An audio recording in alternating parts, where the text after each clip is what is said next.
Welcome, guys, to How the Frack We Got Here, a show that takes the news and events of the week and try to make sense out of it all. I'm your host, the most Will Buchanan, and on this show, we simply are all about the facts. There are plenty of news stations out there that simply want to do anything short but inform you. Here at How the Frack We Got Here, that's all we believe in. We go up to the left, we go up to the right, we go up to the middle of independence, we go after all sides because there's more than one side of a story to everything. And you need to know it all in order to actually formulate your own opinion. And that's what we try to do here at How the Frack We Got Here. Thanks for listening, and hold on. It's going to be fun.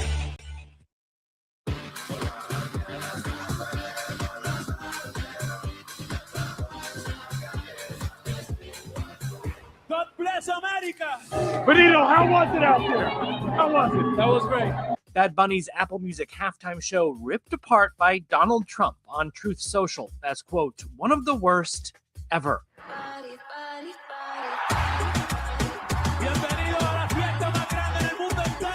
The Grammy winner's Spanish language performance, which Trump labels a slap in the face to our country, was a celebration of America, with shout-outs to countries and territories across North and South America, including his home, Puerto Rico, part of the U.S. A my motherland, mi patria, Puerto Rico. Seguimos aquí. The God timing, it's perfect, and estoy muy agradecido. I'm very happy and grateful. Biggest pleasure is just create, have fun doing it, and connect with the people.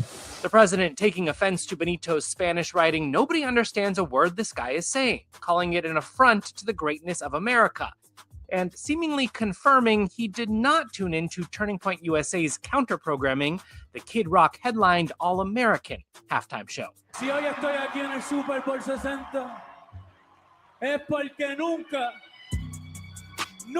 dejé de creer en mí. Tú también deberías de creer en ti.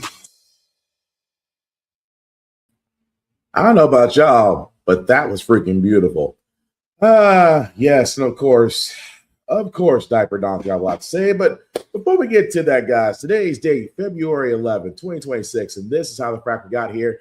I'm your host, the most Will Buchanan on the Frack Right Here. We do take the events of the week and try to make sense of it all. Bear with me, guys. I'm getting over a cold, so voice is a little So if you hear me, great. If not, please turn on subtitles. I'll try to do my best. That being said, we do pride ourselves on being a news podcast. We do pride ourselves by actually citing from sources with award-winning journalism. We do not do sensational news like Fox News, The Blaze, The Daily Beast, for every extreme left, extreme right. Views from simply don't do that. At the same time, guys, we do try to watch our language, but words do fly.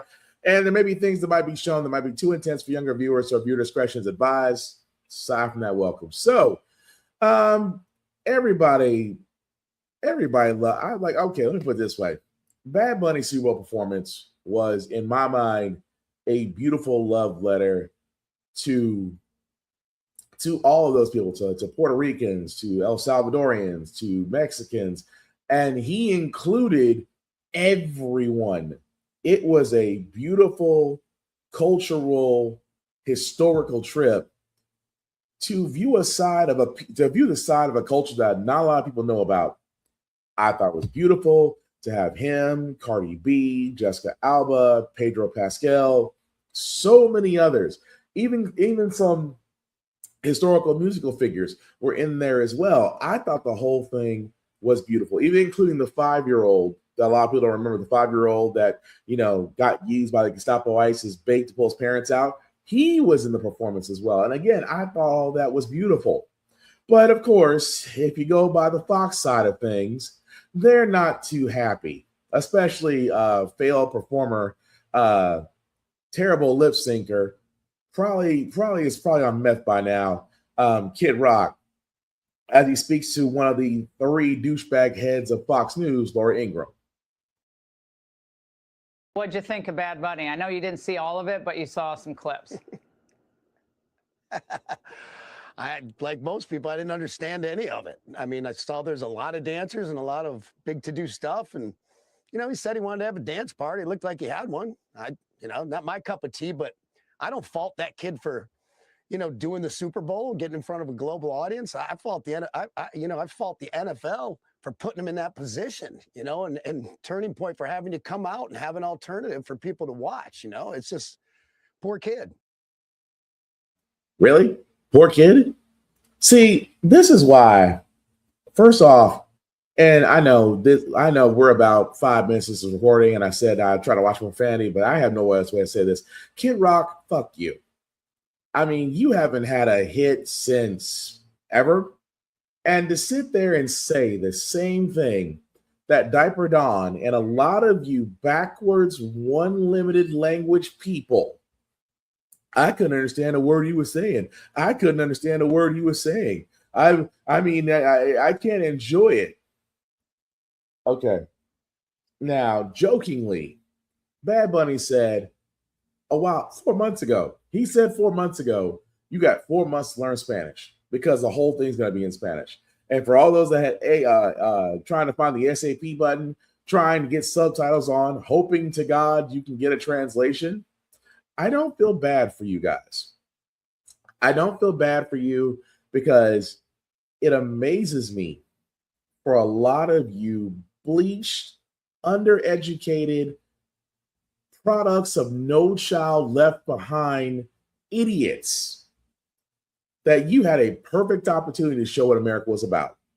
You had a perfect opportunity to say, you know what? I will expand my horizons. I will learn Spanish. I'll learn some of the words. I'll learn some things so I can vibe with it. But you know what I've noticed, majority-wise? It's usually white folks. Now, I'm pretty sure there's some black people. I'm pretty sure there's some other groups out there that are just like, man, I just wish you could have done that in English. Here's the thing that bothers me about this. We are, supposedly in America, we are a melting pot of diversity. Different races, ethnicities, languages, all the above. That being said, you would think we would have done what other countries have done. Include other languages to learn. Some people are actually bilingual, or know more than one language. Some people can speak fluently in 6 or 7 different languages. But that's what kills me about this. We had a golden opportunity to show that we are culturally aware.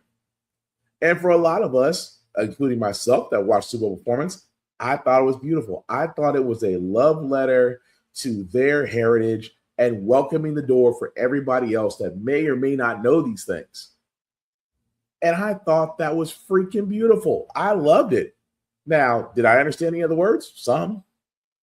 That didn't keep me from vibing with it. That didn't keep me from grooving with it. That didn't keep me from being like, you know what? I should learn more of their language. I should learn more of their culture. I should learn more of their history. Because when you do that, you become more culturally and more culturally aware, and you've expanded your horizons. And not only do I want that for myself, ladies and gentlemen, I want that for everybody, not just my kids, not just the next generation in general. I do believe the more culturally aware we become, the more Bad Bunnies that we'll have around this earth, and the less Kid Rocks and Jelly Rolls. I don't know him, man. I'm just a dumb redneck. No, motherfucker, you from Antioch. You from Antioch. You were a hip hop artist. It didn't work out well for you as a hip hop artist. Then all of a sudden you went country and got accepted.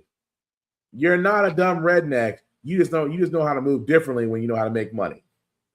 That being said, again, it was a wonderful performance. But it never ceases to amaze me that whenever it comes to the simple fact of the matter, that it's just an opportunity to learn. Learn. It's an opportunity to learn a culture different from your own.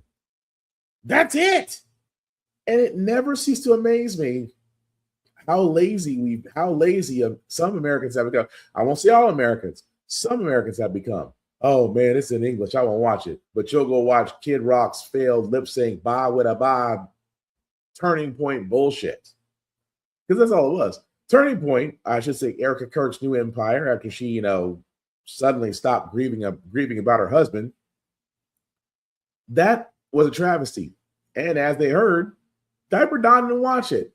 What did he watch? The one thing he said he wouldn't. I'm not going to watch it because he's doing the whole thing in Spanish. And I think the NFL needs to be investigated.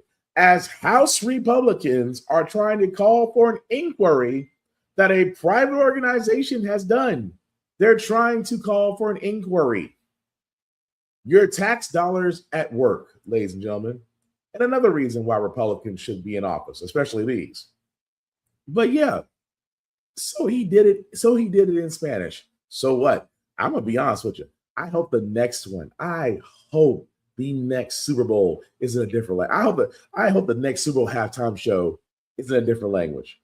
I hope it's a different culture. I hope it's a different language. Just so I can see these dilapidated napkins turn around and say, well, I'm not watching the halftime show as watching the halftime show. I'm not going to watch a guy who's going to speak in Spanish while you're eating nachos, salsa, and guac, and probably queso. So you'll eat everything of their culture, but you won't listen to their culture. You'll go to Mexican restaurants, but you still want them to speak English to make you feel comfortable. Ladies and gentlemen, that is the definition of white-ass privilege. But hey, Bad Bunny won, and I love it for the guy. I love what he was able to do. Fuck Kid Rock, fuck Fox News, fuck Laura Ingraham, and fuck Diaper Don. I can't promise that'll be the last of the profanities I'll say on this podcast, but thank you for rocking with me so far. That being said, we need to get to the other thing that Diaper Don did, where he decided that, today I'm going to post on Truth Social, and I'm not going to show it here. It's been shown already. Picture debuting, showing former President Barack Obama and former First Lady Michelle Obama as apes. Of course, everybody did the usual thing, and I say everybody, I mean Republicans, immediately denouncing him. Even Uncle Tom's ass, Tim Scott, I can't believe this is the most racist thing I've seen. This is the most racist thing I've seen in a long time. Motherfucker, you work with them. You're associated with them. You're in the same country club with them, and that's the most racist thing you've seen? Clearly, the fake outrage is not happening with our folks. But, of course, it was on Truth Social for quite a while. It did get taken down. But when the current administration asked Diaper Don about this, and would he apologize? Well, we got this. Speaking out following that rare reversal, taking down a video reposted by his social media account. After the Senate's only black Republican, South Carolina's Tim Scott, a strong Trump supporter, called the decision to repost it, quote, the most racist thing I've seen out of this White House. I didn't make a mistake. I mean, I look at a lot of thousands of things, and I looked at the beginning of it. It was fine. Nobody knew that was at the end. The AI-generated video depicting Barack and Michelle Obama as apes was reposted by the president's Truth Social account just before midnight and deleted this morning. White House Press Secretary Caroline Leavitt initially defended reposting the video, writing, this is from an internet meme video depicting President Trump as the king of the jungle and Democrats as characters from The Lion King. Please stop the fake outrage. But after Scott's stinging criticism and more Republicans piling on, the abrupt U-turn, with a White House official telling NBC News a, quote, staffer erroneously made the initial repost. It comes after Tom pressed the president about inflammatory posts he amplifies on Truth Social, including about election integrity. Some theories about Italians and satellites. I mean, do you believe that stuff? No, I didn't cheat. I sometimes will retweet. Yeah. All as a New York Times analysis of satellite images shows Iran appears to have made only limited fixes to major nuclear sites destroyed by the U.S. The president also told Tom. So let me stop it there because it goes into Iran building nuclear sites that were supposedly destroyed, but apparently everybody doesn't remember that the strikes really didn't do shit because they're buried underground. That being said, I want to get back to this for a second. That, professional liar and basically Sarah Huckabee's replacement in the White House said this, that, of course, this is an internet meme, the video depicting President Trump as king of the jungle and Democrats as characters from The Lion King. Please stop the fake outrage. Now, for everybody who's a Disney fan, and I'm pretty sure it's a lot of us out there, we all remember The Lion King, right? Let's, ask one question. Do you remember apes being The Lion King? Gorillas? I didn't think so. And yet, this is the bullshit they come up with. This is the bullshit they came up with. Well, it's just depicting characters from The Lion King. That's the best excuse you got. And of course, Diaper Don saying, "Well, I didn't create it. I just retweeted. I just reposted." You repost it. So not only do you like what you saw, you turned around and you reposted it, and then came, "Oh, well, a staffer did it." No. We knew who did it. Trying to sit there and say it was Taco, Diaper Don, trying to say it was him is full of caca, as he's full of caca because he wears a diaper. Been wearing adult diapers for a while. And if you believe the White House, they're gonna have to burn everything in that Oval Office once he finally leaves, as much shit as he's laid out there. But this is the excuse of racism. This is the excuse that I can post black people being depicted as gorillas, monkeys, apes, and say, "Oh, no. Be honest. You were already honest about being a bigot. You were already honest about being a racist. You were already honest about being a pedophile. You were already honest about everything else except what you don't want to be called. You don't want to be called a racist pedo convict. Even though all those things are true. All of them. And yet, a staffer is the excuse is a staffer did it. Because Trump's not racist. Yes, he is. This is the same man, for a lot of people that don't remember, this is the same man that took the New York Times and got a 5-page front page about the exonerated five. Back then it was Central Park Five. The same five young black men accused of essaying a young white woman. And Trump turned around at that time and took out a 5-page news ad that's basically condemning them and saying they should all be killed. So those the Central Park Five, known as the exonerated five, are suing, and I hope they win. But I'm just pointing out something about Trump and saying he's not racist. Condemning 5 black boys for a crime they didn't commit, him and his father being sued for not actually leasing out to people of color when they had apartments. I can keep going down a list of all these things that Diaper Don says he's not racist, and yet history proves otherwise. The thing about it is, guys, is just that not only taking apart from what he did to the Obamas, not only for him knocking down a Super Bowl halftime show because he couldn't understand it because he's too effing lazy to basically read and study and understand another language, because his privilege, white privilege, always comes back up, and they always love to use it to sound like the whining snowflakes they call everybody else. And you can't make that shit up. But speaking of things you can't make up, guys, Epstein associate and currently in Cushy prison, Giselle Maxwell, is going to be testifying before a committee, except she's pleading the fifth. Why? Because, well, in exchange for her testimony, she says she wants clemency.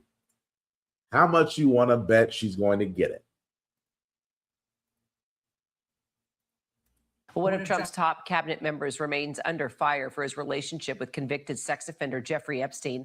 Commerce Secretary Howard Lutnick said he distanced himself from Epstein a decade ago. The files showing that the two were in contact as recently as 2018. This comes as Epstein co-conspirator Ghislaine Maxwell invoked the Fifth Amendment while appearing virtually from prison before the House Oversight Committee. Lawmakers on the Hill will now get the chance to see millions of documents related to Epstein without any redactions. Our Capitol Hill correspondent Jay O'Brien joining me now. So, Jay, how does Maxwell pleading the fifth impact the committee's investigation now? It doesn't necessarily change their inquiry. They were expecting Maxwell to plead the fifth. Her lawyers had telegraphed that to the committee, but it does add a wrinkle into this overall Epstein saga because Maxwell's lawyers made it clear to the committee, both committee members say and Maxwell's lawyers confirm, that she will not talk unless she's granted clemency from President Trump. I wanted to read to you a little bit of a statement from her lawyer because it is telling. It says, quote, she is, quote, prepared to speak fully and honestly if granted clemency by President Trump. Only she can provide the complete account. He then adds, quote, both President Trump and President Clinton are innocent of any wrongdoing. Ms. Maxwell alone can explain why, and the public is entitled to that explanation. And so there were Republicans on this panel who said they were frustrated with Ghislaine Maxwell not answering their questions. And the chairman of the Oversight Committee, a Republican himself, said he doesn't believe that Maxwell should be given any clemency from President Trump. But Democrats went even further, and they accused Maxwell of essentially trying to play President Trump here, of dangling the possibility of absolving him of any kind of a speculation as to his relationship with Jeffrey Epstein. Trump has always denied any wrongdoing and any knowledge of Epstein's crimes, for the possibility of clemency here. And it comes as there is continued fallout from those more than 3 million pages of Epstein files that the Department of Justice released. And that includes, as you say, Howard Lutnick, but others who were seen in Jeffrey Epstein's orbit. And one of the things that Democrats, especially up here on Capitol Hill, are pointing out, and a handful of Republicans too, is how different it is here than it is in the UK right now. UK Prime Minister Keir Starmer is embroiled in a political scandal that might actually take down his government because of his connections, or his government's connections, to Jeffrey Epstein. Starmer's not even in the Epstein files, but a former UK ambassador to the US is. And so I talked to lawmakers about that. Here's what one Jamie Raskin told me. You think the British are taking it more seriously than we are? Oh, definitely. I mean, it's a huge scandal in England right now, going all the way to the Prime Minister, and his name is not mentioned anywhere in the Epstein files, unlike Donald Trump's. Now, worth pointing out here, Kira, again, the president has denied any knowledge of Jeffrey Epstein's crimes, but there is this stark difference here about how this scandal is playing out in Britain than how it is playing out in the United States. And that is a serious topic of conversation up here on the Hill. Well, lawmakers. And here's the one thing I will say about all this. The simple fact of the matter is, if the Epstein files are all set to where an entire house comes down, may it come down and burn. Now, do I think Miss Maxwell is going to weigh out? Yeah, because we already know there's too many things about this case we already know. Number one, Diaper Don is up to his eyeballs in these files. And the fact that the DOJ has worked like the president's personal law firm to redact, to remove, or just complete out, destroy any mention of the president in these files screams a lot, even to where Maxwell has sat there and said, I will testify if I'm given clemency. Basically walk scot-free. And that alone tells you everything you need to know. So again, we will see what happens. I don't think with this current administration, and I'm just going to be completely honest with you guys, Pam Bondi will not do shit. If she had the literal smoking gun that would nail Diaper Don to a complete do not pass go, do not collect $200 straight to prison, if she had the evidence, I will bet you money it'll never see the light of day. She'll bury it. Because, and I've said this before, when it comes to Trump, and if he got a second shot, he's learned his lesson. He's not going to hire the smartest people. He's going to hire loyalists. People who will do exactly what he wants, when he wants, how he wants. And if he sat there and said, I want those files buried, what do you think the DOJ is doing right now? And again, with Maxwell testifying and just pleading the fifth to everything, it's really a waste of time. It really is. She's already serving her sentence.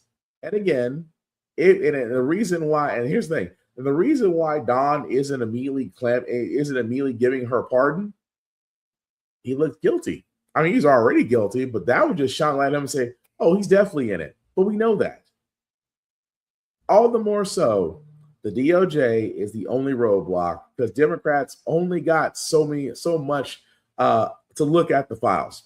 And it was 4 laptops among 432 people. And then guess what? The DOJ tracked every document that the Democrats looked at. Please tell me again how Trump is not trying to help with his own cover-up. Because let's be honest, if the midterms go the way we think they're going to go, and the Democrats do get a lot of power in the House and the Senate, the current administration, the president included, is very nervous and afraid because they can be prosecuted for crimes while in office. And let's just say Diaper Don might be the biggest culprit of all, along with everybody else. But we'll see. But yeah, Maxwell testifying was just unfortunately lip service. But speaking of the midterms, of course, Diaper Don is already making the rounds again, trying to sit there and say we need new regulation to prevent our elections from being defrauded, from having people trying to vote that they shouldn't vote. You know, the classics. Down to the midterms, President Trump is repeating his usual list of election falsehoods, claiming without evidence that our elections are rigged, stolen, and a laughingstock all over the world. Now he's called for nationalizing elections, urging Congress to pass the SAVE Act. So what exactly does that mean? If passed, this bill would require people to provide proof of U.S. citizenship, like a passport or birth certificate, when registering to vote in federal elections. But voting groups like the Brennan Center warned that the bill could block millions of people from voting and that it's actually an attack on the freedom to vote. Sean Morales-Doyle is the director of the Brennan Center's Voting Rights and Election Program. Great to have you, Sean. Republicans say that this law secures our voting process, and requiring proof of citizenship to vote is just common sense. Why do you disagree? Well, first of all, our elections are already secure, but secondly, it's not common sense to require these kinds of documents for people to register to vote when we know that 21 million adult American citizens don't have ready access to a passport or a birth certificate, which is exactly what they'd have to show in order to get registered to vote if the SAVE Act would pass. So this bill would surely block millions of American citizens from voting, and I don't think it's common sense at all to block people from voting in order to make our elections more secure. Well, you've done studies on voter ID. How likely are people to actually have these documents readily available? Yeah, I think it's really important for people to realize that this isn't really a voter ID law. This is a show your papers law. We're not talking about a driver's license here. I saw that graphic at the beginning mentioned a real ID compliant license, and it's true that the bill suggests you could use a real ID compliant license, but it's not actually true because it says that license has to demonstrate you're a citizen on its face, and real IDs don't do that. Real IDs are available to both citizens and non-citizens alike, and they don't demonstrate whether you're a citizen. So what we're talking about here is a show your papers law, where you'd have to show your birth certificate or your U.S. passport to vote. And again, there are millions, tens of millions of American citizens that don't have ready access to those documents. Only about half of Americans even have a passport. And so I don't think this is, a reasonable solution if we had a problem. And the reality is that we don't have a problem to solve here in the first place. Well, Democrats warned that this law and Trump's calls to federalize elections are actually laying the groundwork for him to influence the midterms. Is that a real worry? Absolutely. I think in his first year in office, Trump has engaged in a concerted campaign to undermine our 2026 elections. This call to nationalize elections is just him saying it out loud, but he's been doing it for months before then. It began on the first day of his administration when he pardoned the people responsible for January 6th, sending a clear message to people who might subvert elections that he'll have their back. It continued with him issuing an executive order in which he attempted to implement exactly the policy in the SAVE Act or something very similar to it by executive fiat. And it has continued since then. And his office, the White House, actually said when he made this comment about nationalizing elections, he was talking about the SAVE Act. That doesn't really make sense, but it does reveal that the SAVE Act is just another prong of this concerted multi-pronged campaign to undermine our elections. I think people should be worried about it, but I also think that we have the tools to fight back against it and make sure that we can have free and fair elections again in 2026. All right, Sean Morales-Doyle. So the one thing I did want to point out, and let me go back to a second, because again, that man is right on all counts, because here's the problem. And here's the problem. And here's the problem I'm getting at, guys. The thing I'm getting at here is what he said. that this is a show your papers law. But what, and again, I know I'm sounding like a broken record, but I'm only trying to get you guys to understand. The SAVE Act has nothing to do with Real ID. As he explained, and again, if you're like me in Tennessee and other states, you do have to get a Real ID eventually. I know I have to. Because my license will be expiring. But what this whole bill was again, bill required proof of citizenship to vote federal elections. Now, for all those that haven't been paying attention, currently what used to be that your driver's license or ID or CDL, along with a combination of your social security card or your birth certificate to register to vote, was all you freaking needed. Now, if you believe Diaper Don and the rest of the Republicans who believe that illegals are voting and somehow illegal immigrants are voting, which again has been debunked because legal immigrants may be paying taxes into our system, but they do not have IDs and therefore cannot vote. That being said, he's trying to push this Save America Act to where you would need, as they're showing here, a real ID, complaint ID showing citizenship. The problem is with, as the man said, real IDs is that immigrants can get IDs as well as naturalized citizens. So that's neither a moot point. So what are they doing? They're going to the next step. The next step is you have to have a U.S. passport or your birth certificate. Now, for a lot of people, as the man said, not everybody has a U.S. passport. I can tell you this from experience. The process can take a while, up to 6 weeks. You do have to go to a U.S. Postal Service or an area or a passport center in your area. You do have to go to, Little Raven Roo, pay a fee, wait about 6-7 weeks, bingo bango, you get your passport. Unless you're at a consulate or overseas, and that's a lot faster, but that's a whole nother story. But not a lot of people have U.S. passport, and not a lot of people are going to be carrying their birth certificates around. So what is this doing?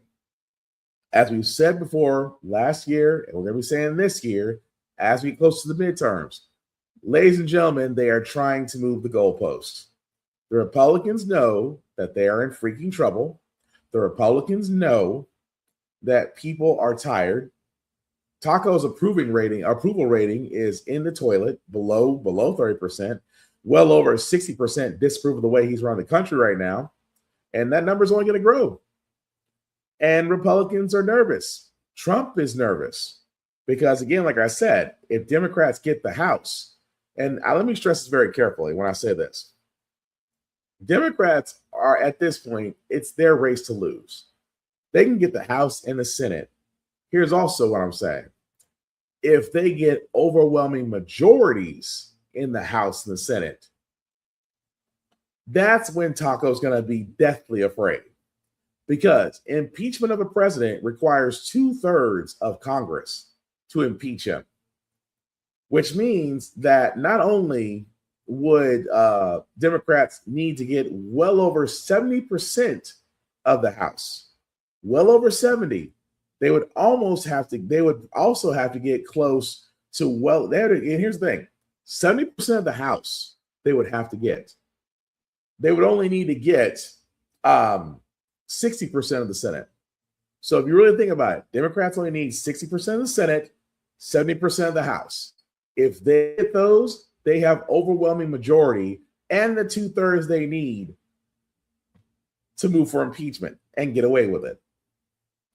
Hence why Republicans are gerrymandering, trying to remove seats, trying to, instill voter laws, trying to move the goalposts, closing voting areas, trying to eliminate mail-in voting. They are doing all of these things because they know their plans have not helped the American people and you've pissed them off.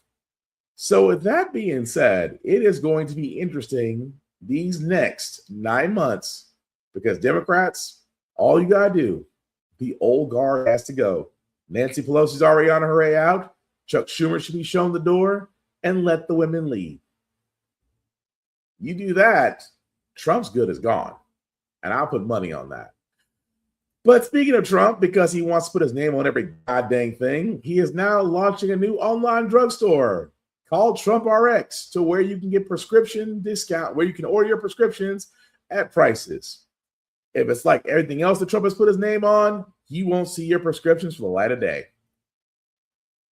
The Trump administration last night launching its new website known as Trump RX, designed to make prescription drugs cheaper.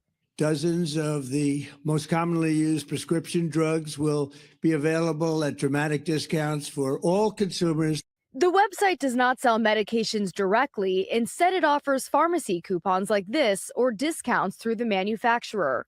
The president saying consumers can expect big savings on medications used to treat diabetes, heart disease, and obesity.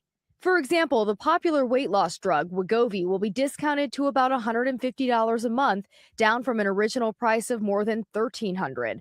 Although by late last year, some patients were already paying as little as $199 a month. Trump RX discounts are available only to cash-paying patients and do not apply to those using insurance. The website advises users to check their copay first, because for some, paying through insurance may still be cheaper. This is expected to benefit a very narrow group of Americans, those who, number one, don't have insurance, and number two, can also afford to pay these prices out of pocket. Experts say the program could still help some insured patients. Anybody who has a very high deductible, someone who has limited drug coverage as part of their current insurance plan, this could be very useful for them. According to the website, the biggest savings could be on fertility drugs, which are often not covered by insurance. Now, only a few dozen drugs are currently offered on the website, with more expected to be added. And as I said before, good luck if you're trying to order that website. Because here's the thing, when Biden and the Democrats try to push this through, wanting to negotiate drug prices, Trump was sitting there saying, no, it's a terrible idea. And yet when he's back in office, he decides to do the exact same damn thing that Biden did, except he's got to put his name on it, as he put his names on everything else. This is a terrible idea because, again, only to those who will pay in cash and if you didn't have insurance. Kind of defeats the whole purpose of negotiating drug prices, doesn't it?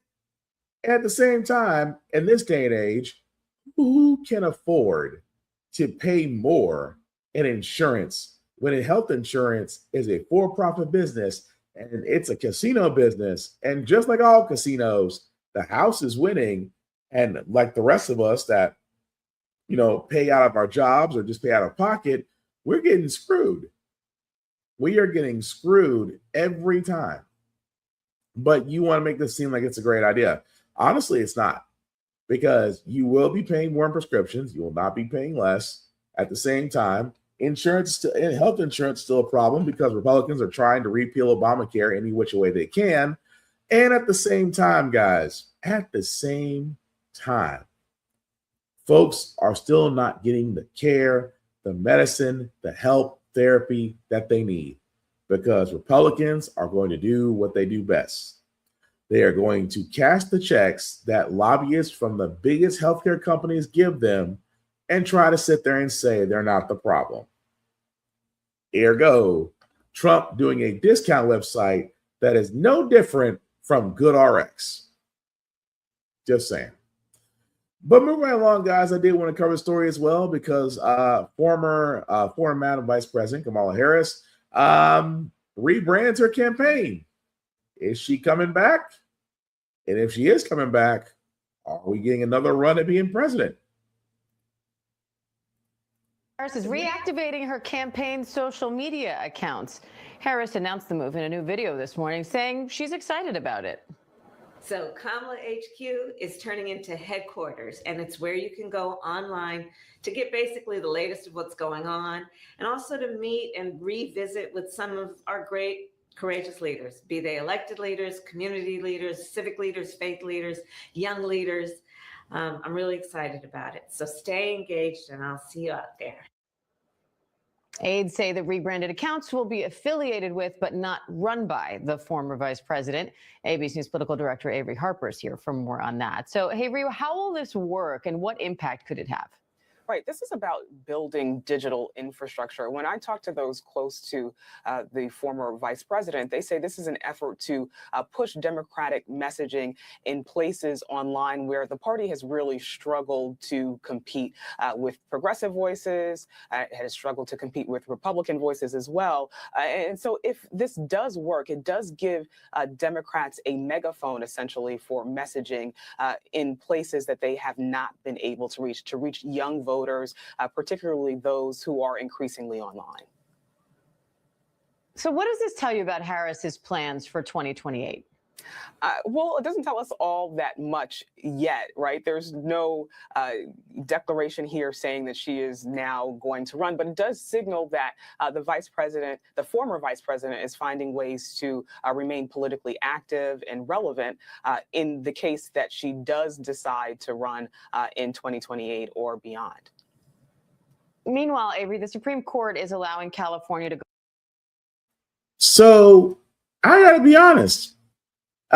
Yes, she is. Yes, the former VP is rebranding, and with headquarters.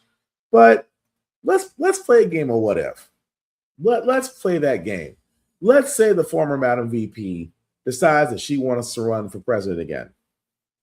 Like I said before, the only thing I'm mad about Joe Biden is that when he decided he wanted to run again, he should have decided not until after his first debate with then Diaper Don, and then deciding that he could no longer continue.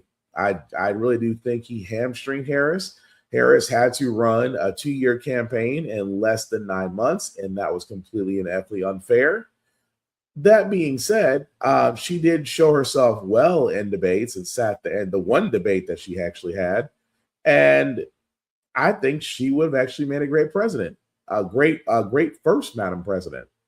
Now, I've said it before and I'll say it again. I do think there are some people in this country that honestly are a little bit sexist. I can't follow a woman that's president. Every other country outside the U.S. has had at least a woman as a prime minister, a president, or head of state. And those countries are still here. Some of them even thriving. And it never ceases to amaze me that we call ourselves progressive. We say we're moving forward, and yet 2 women, former First Lady, former Senator of New York, former Secretary of State Hillary Clinton, who might as well just had a crystal ball and predicted everything that Trump was going to do, and she has not been wrong, and yet they chose Trump. Madam VP Harris came forward and, much like the crystal ball, said everything that Trump was going to do, and she's yet to be wrong. Yet folks voted for Trump again. I'm not saying Harris is running for office. I wouldn't be surprised if she is. But just like my last couple of podcasts I said ago, as I kept the title for it, this time, vote for the Black woman. Because I honestly think that she'll make a great presidential candidate. But I also believe that Democrats need to produce more than just one and not get behind a single horse.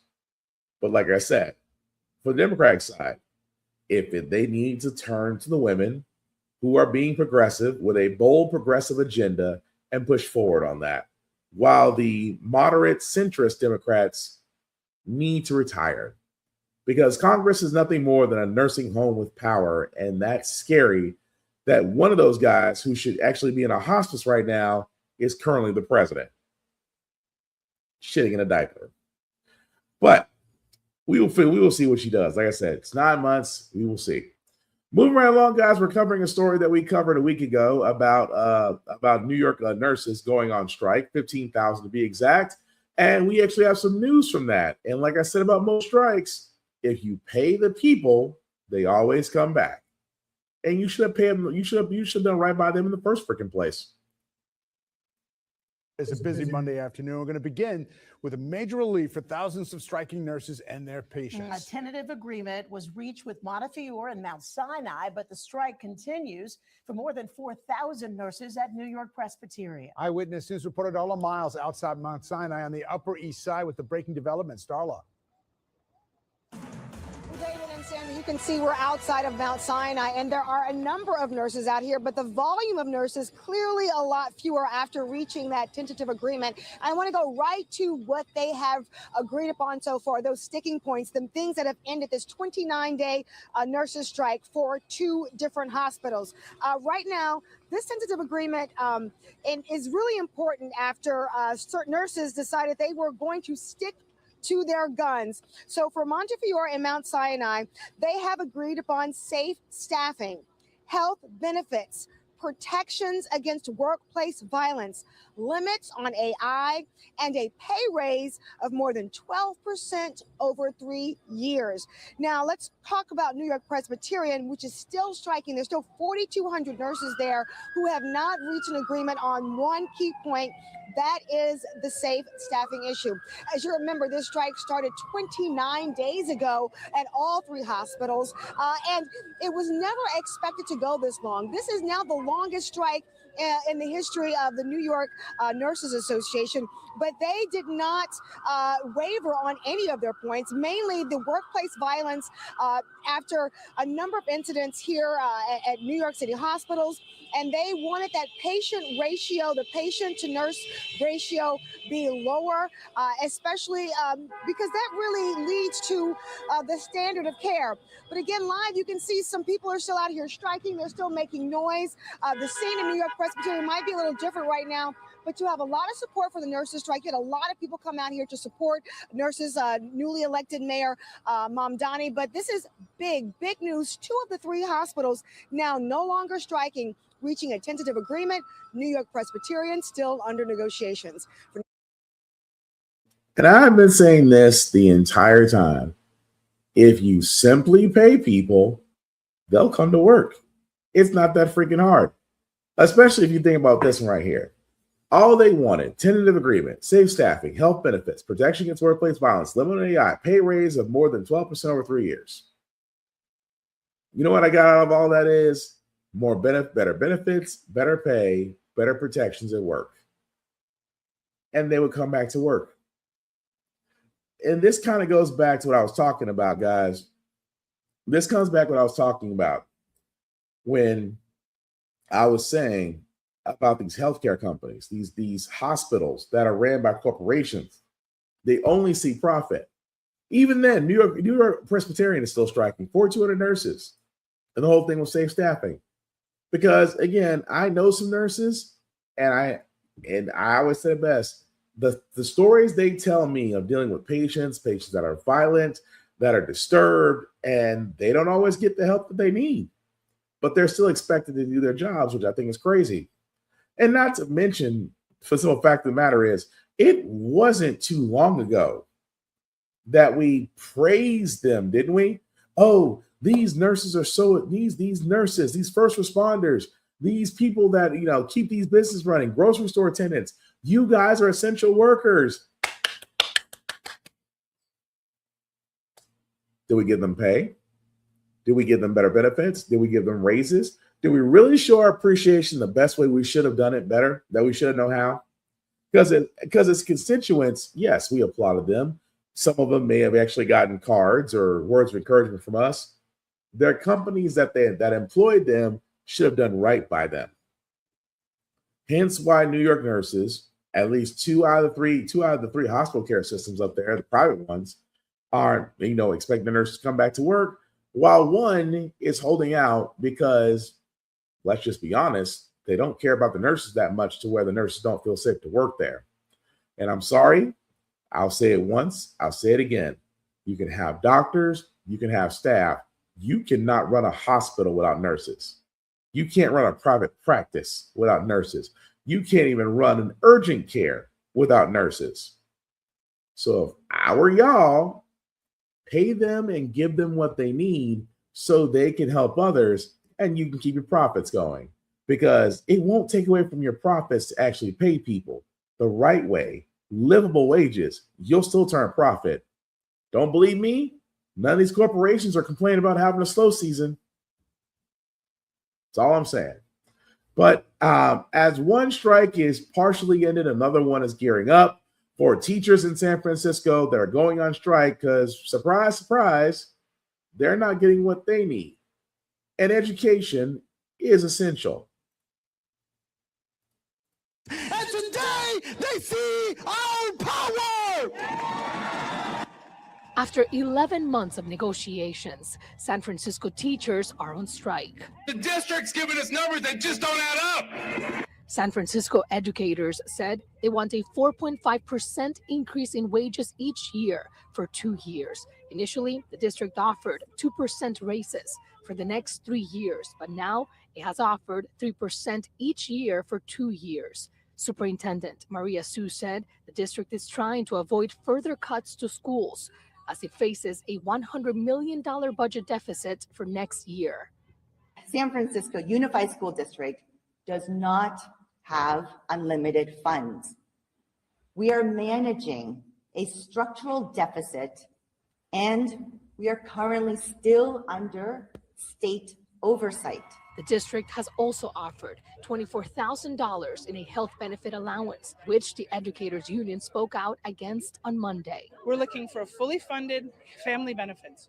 Right now, if you have 2+ on your health care, you're paying $1,500 a month.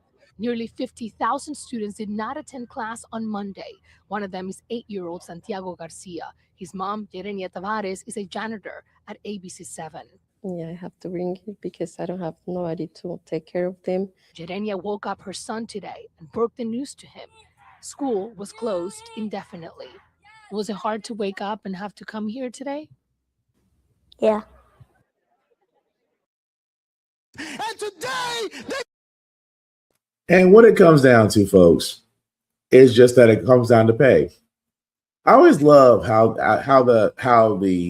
management, oh, there's just not enough money in the budget, but you want the educators to work for free. Now, I will say it like this, guys. I will really say it like this. I will never understand how we can put teachers and everybody else on pedestals and pay them peanuts. I will never really understand it. And at the same doggone time, we expect them to do their job. Don't get me wrong. I love teachers. I love educators. They make such a difference in children's lives. But they have to make a living too. Some of them got families. Some of them have kids. And I can tell you off the bat, paying for health insurance on kids ain't cheap. And again, going back to the greedy ass healthcare companies. And then you have jobs that aren't paying enough. And then you have a job that can be as challenging as being an educator for other kids. Something's got to break. So no, I don't blame those teachers. I hate to say it that the ones that'll suffer are the children. But at the same time, you can't run this meat grinder of educators coming in, trying to teach these children, and somehow children trying to survive off just that. So again, I wouldn't be surprised if San Francisco caves into their teachers. San Francisco has one of the bigger districts in the country, and kids cannot afford to be out of school very long. So we will definitely see what goes on with that. But like I've said, the simple fact of the matter, folks, pay people a livable wage, give them the benefits that they need, and you'll have your workers. It's not that effing hard. But speaking of things, going back to the Olympics for a second, it never ceases to amaze me, guys, that when an athlete speaks their mind and says something to the tune of I represent this country, but I don't like what's going on. Only Diaper Don would get his diapers in a twist because the athletes are simply speaking their mind.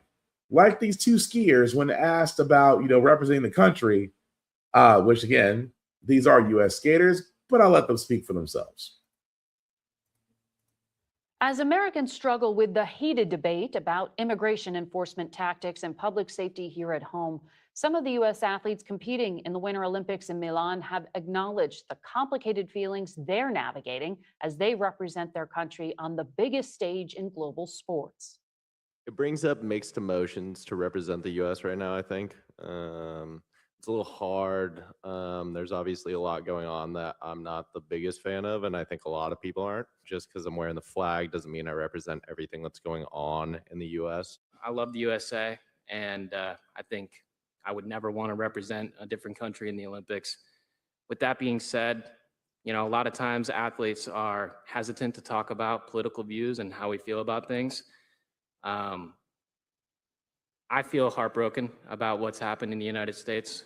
I think that as a country, we need to focus on respecting everybody's rights and making sure that we're treating our citizens as well as anybody with love and respect. And I hope that when people look at athletes compete in the Olympics, they realize that that's the America that we're trying to represent. Those comments have drawn tough criticism from a number of Republicans, including President Trump. Yes, because President Trump called them losers because they didn't sit there and kiss the president's ass. Now, I will say this between Hunter Hess and Chris Lillis. They only said what they believe. You know, I may wear the flag, but I'm not cool with everything that's going on right now. And then one guy then said, we need to actually be accepting of one another. And of course, Trump said, losers, how dare you? America is great, MAGA. And that's exactly what he did, along with others, because Fox News had to have their points too, but we're not going to go down that cesspool. We try to avoid it as much as we can. But when it comes down to it, guys, I am honestly reminded of Jesse Owens because of him winning the gold medal for track and field and the symbolic, everybody remembers the pose. And I just remember the longest time, white Americans did not like Owens for that. They love the fact that, yeah, USA won because that was in Hitler Germany, but everybody hated Owens because, again, he may have wore USA colors, but at the time of Jim Crow and segregation and everything else that's going on, he didn't agree with it, and he spoke out against it. And vis-a-vis, fast forward, we're at that same point again. That yes, as Americans, we do need to speak our minds. If you do have a platform, you should use it to speak about the injustice and things of that nature. Because let's be honest, a podcast like mine, which I love dearly, may not reach everybody, but somebody famous like Bad Bunny, or somebody or an athlete like LeBron James, they could use their platform because let's be honest, more eyes are attached to them. So yes, as athletes, as certain celebrities and people that have amassed amount and have a great following, you do have a responsibility to use your platform for good and speak out. Because here's the thing I have noticed before we go on to the next couple of stories in the feel good segment. Here's the one thing I've noticed, folks. It's just that people never pay attention until it hits home. And when it hits home, it's a culture shock. So imagine those that have a following are sitting there saying, I never thought I'd make this. I never thought I'd make this type of statement. But then again, I didn't think this would happen to me either. Imagine the impact that would have. Folks would be listening. It's almost in the same sense of when Bad Bunny said, I am doing my show in Spanish. Please feel free to learn the language. I want everyone to enjoy it. If only we were that freaking open. Difference of a world we would be. But here's another reason why I say that might be a little bit hard to come by because, well, Indiana. Oh, dear God. This is Project 2025, and I'm just going to be honest about this. There is currently a bill that is about to be proposed that requires schools to promote marriage before having kids. So, a state senator, Republican of course, sat there and made a bold promise, requiring public schools to teach the importance of getting married before having children.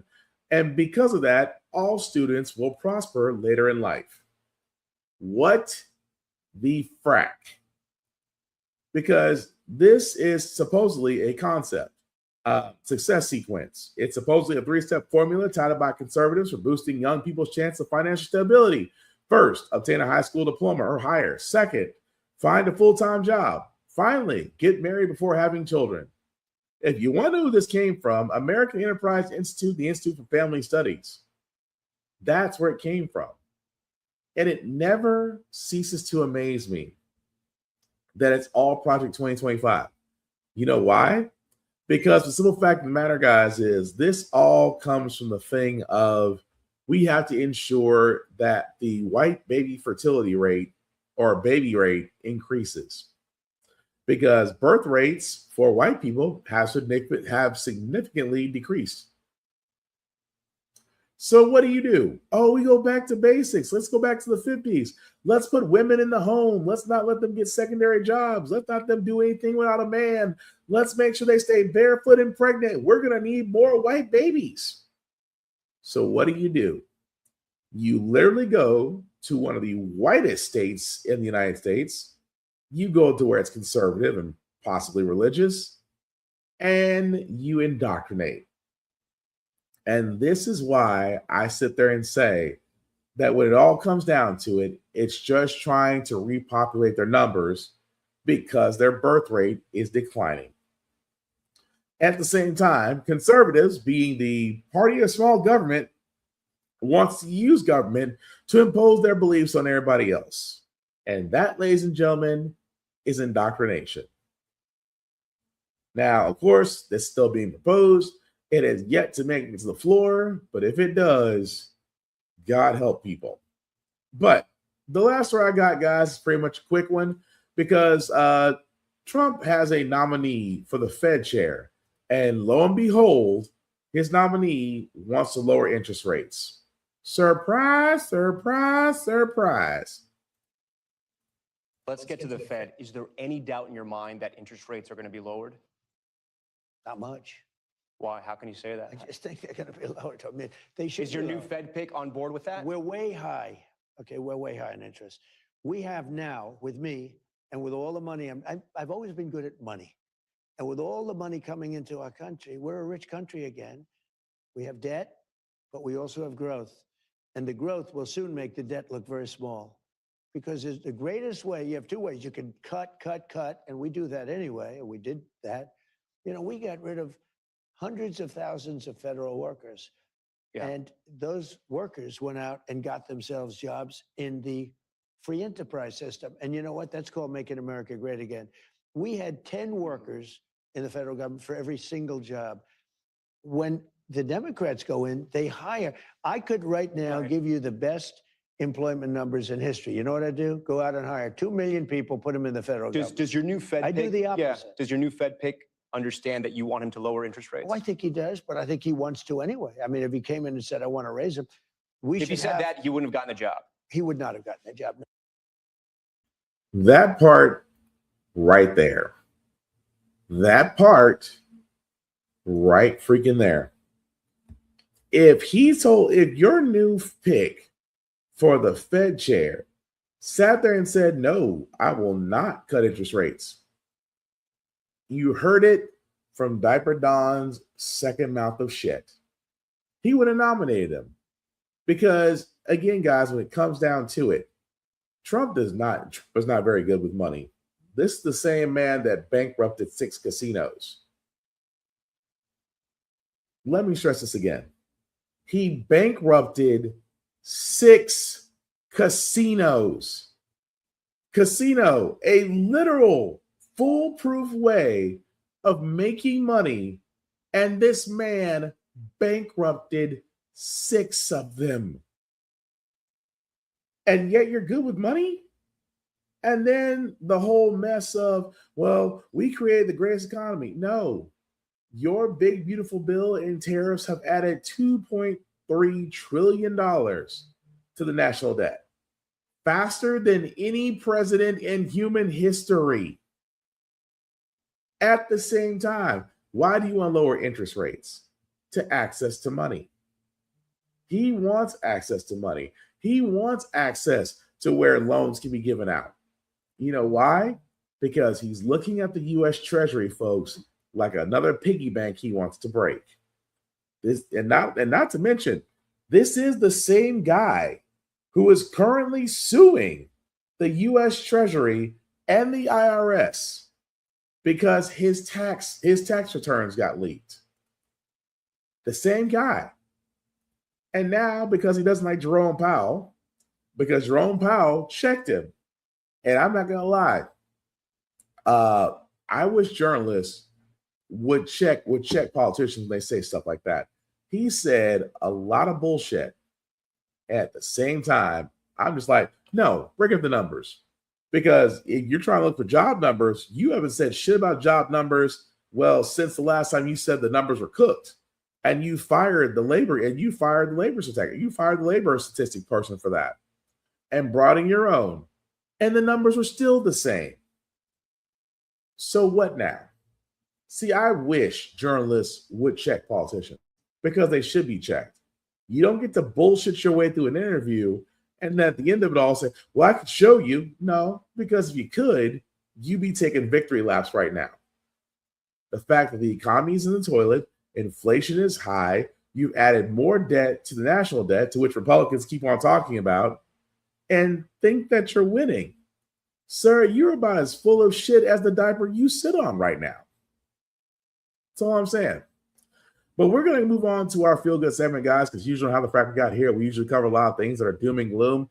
Sometimes make use of faith in humanity, but hey, it's Wednesday, tomorrow's Thursday. We will leave you guys out some good vibes.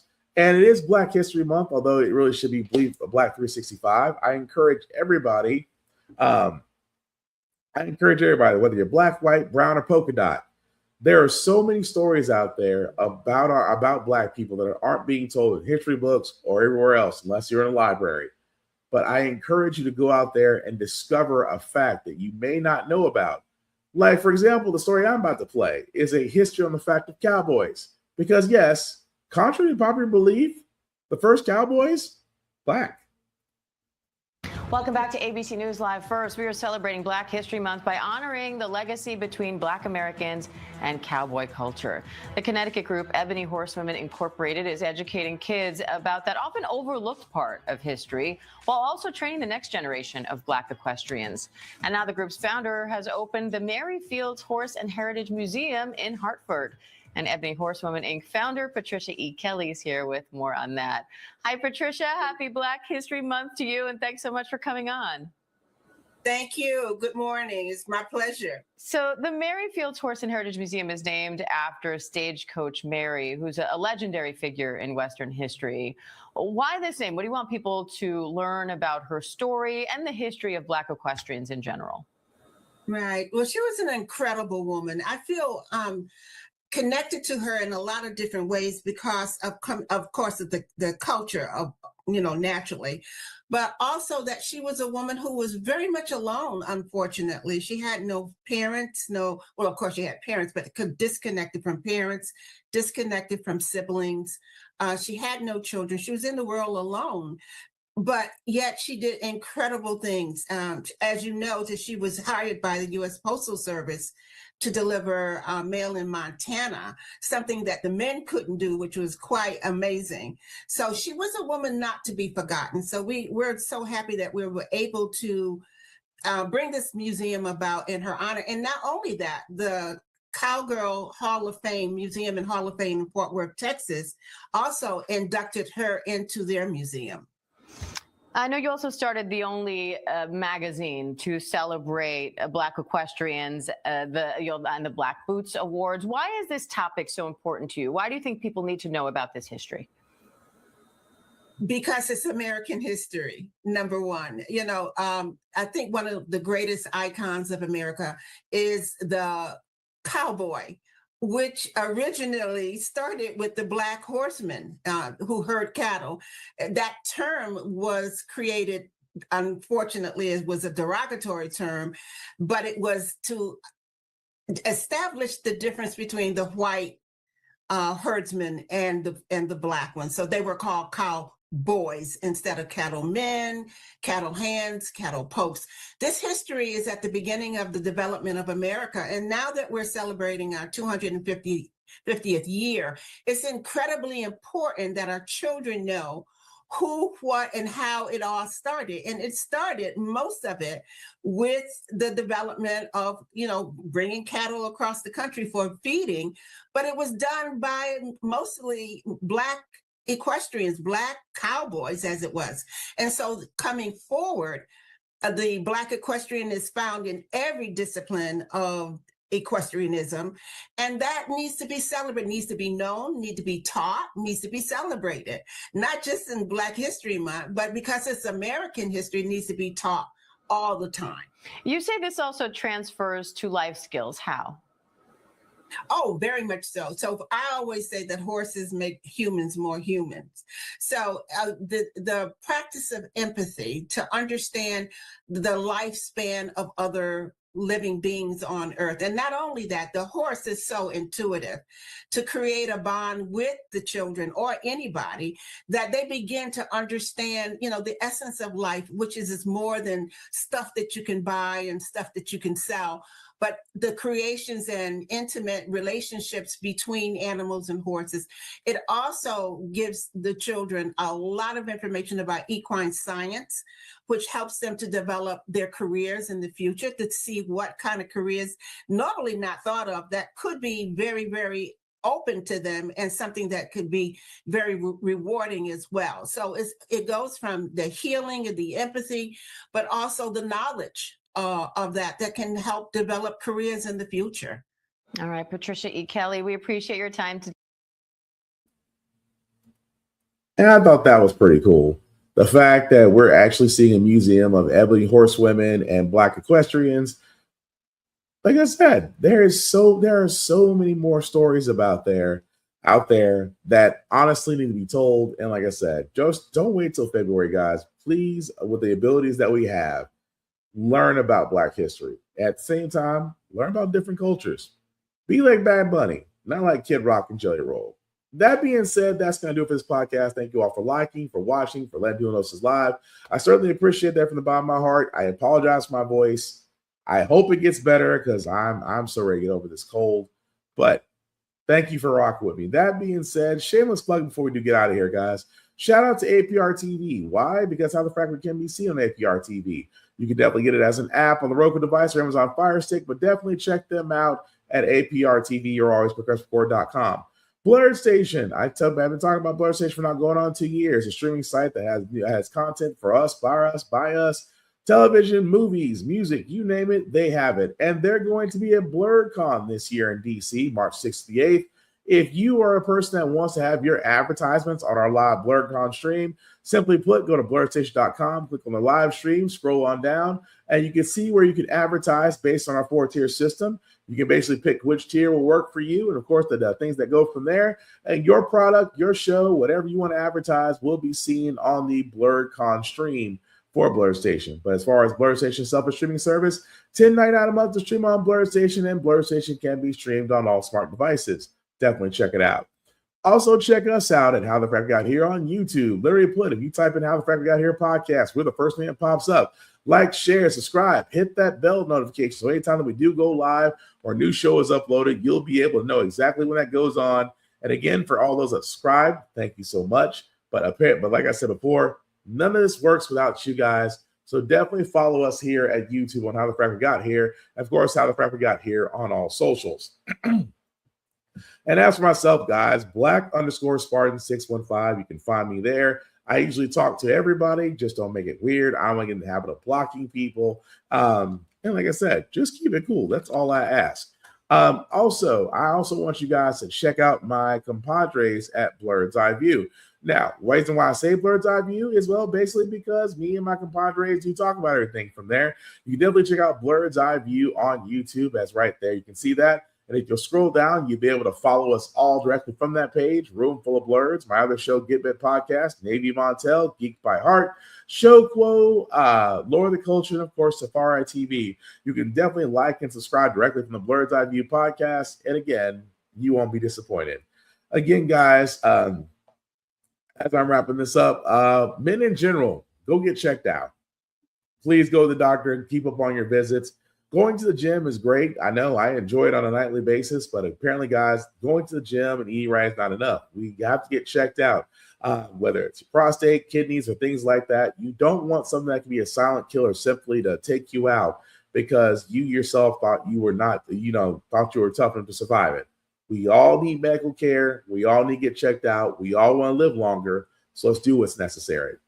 That being said, also protect your mental, guys. Mental health is everything. Please take advantage of all services and places there if you are needing help, because again, you are needed, you are wanted on this verse in your verse of this story we call life. At the same time, guys, check on your people, call or text, and do something that makes you happy. Get away from doom scrolling. The world is still going to be here, but you definitely got to take care of you first and enjoy life.